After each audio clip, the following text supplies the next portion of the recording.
Hi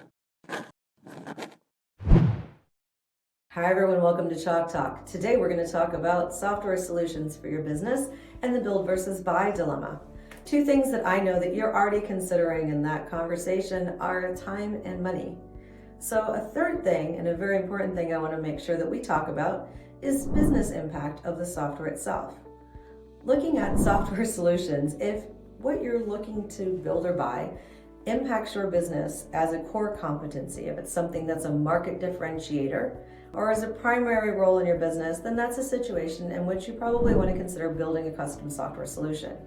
If, however, you're thinking about software that is in a support mechanism, back office software, maybe financials, project management, workflow, something like that, and that's not your business's core competency, that's a situation in which you may want to consider buying the software off the shelf. One thing to make sure you think about when you are buying off the shelf is make sure that what you're buying actually meets the needs of your business. A lot of times there are generic things out there like an ERP that meets 75% of everyone's needs but 100% of no one's. If the required amount of customizations for the software are excessive, you may end up spending more time, money, and energy in buying that solution and then customizing it than building your own. So again, to consider along with the time and money when it comes to the build versus buy dilemma for software for your business. If it's a core competency, if it is a market differentiator for your business, build your own.